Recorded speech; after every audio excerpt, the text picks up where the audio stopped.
And in fact, you've shared about the loss of your first wife to cancer. Well, that was the other situation that sort of tipped me over into a whole new understanding. My wife had a diagnosis of cancer in December of 1981 with the expectation of maybe 2 years to live at most.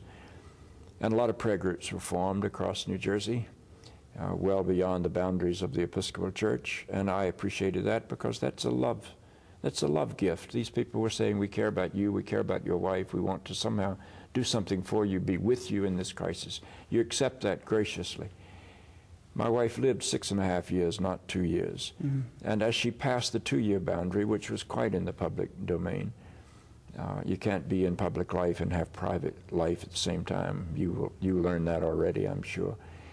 But as it passed the 2-year time limit, the prayer groups began to take credit for it as if their prayers were actually curing her or pushing back the disease. It was almost as if it were a battle between God and Satan, and they were on God's side, and Satan was being pushed back because these God-fearing people were praying.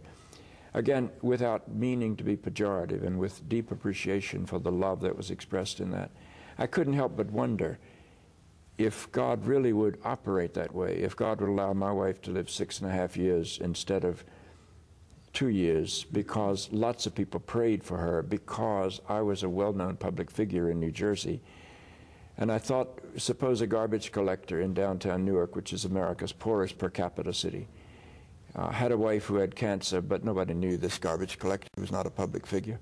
So nobody prayed for his wife, or at least few people did, maybe 1 or 2 that might know him intimately. But there wouldn't be this massive outpouring. Mm-hmm. Would God respond less well to that?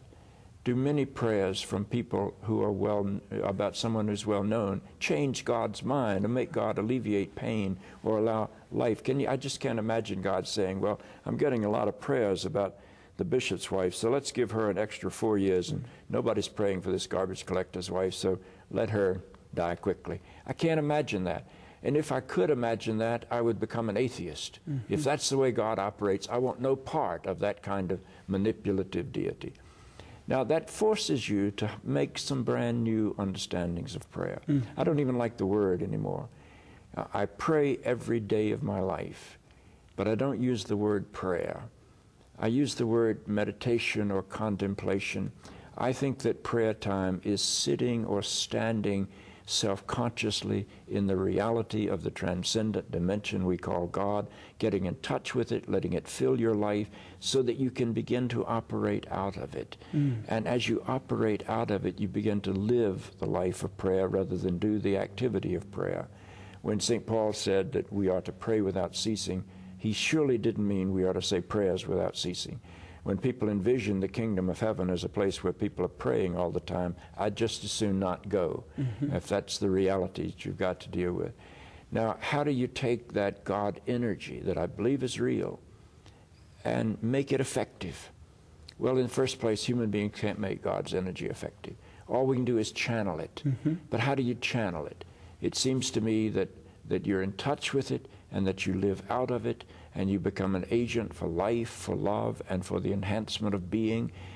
And you do it in your physical life, but you never deny that the thoughts and the love that flow out of you mentally toward those who are absent from you might not still be effective. I don't know how that would work, but as I said yesterday, I'm impressed with the fact that when people talk to their plants grow better. Now that sounds a little spooky and weird, but it seems to me that there's something about energy flowing from a human being to another human being, or even to an inanimate creature like a plant. There's something that we don't yet understand about how love connects us, how life is bound together, how we are far more interdependent than we think. And I'm at the place where I'm trying to understand that that's how God operates. God is not an IBM machine in the sky that I program so that you'll get an email. God is the very relationship that binds us together, and somehow we open ourselves to that, and that can be an effective way of loosing God's power in the world. And I believe God's power, which is love and life, is always beneficial, always enhancing, and even therapeutic. Does that mean that that'll make the difference in life and death. No, I think there's something pretty inexorable. I've never known prayer to heal a person with a pancreas cancer diagnosis, for example, because medical science does not have a cure for pancreas cancer. So that you know, I don't know anything that could do at that point except surround the person with love so that they can walk through the death experience without being alone, and I don't minimize what that gift is. The fact is we're all going to die.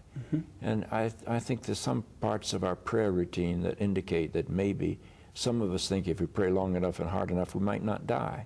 I'm always amused at those advertisements that come on radio or TV about some drug, say Zopar, and they'll say 1 out of every 4 people will die of coronary disease. The sort of implication is the other 3 aren't going to die of something else. You know, we really need to be realistic about that. Death is not our enemy. I think Paul was dead wrong. Death is our friend. Death is our shadow. Death is what gives life its meaning. You walk with death every day of your life, and ultimately you put your hand in the hand of death and you depart this world. And somehow we don't seem to have that relationship correct.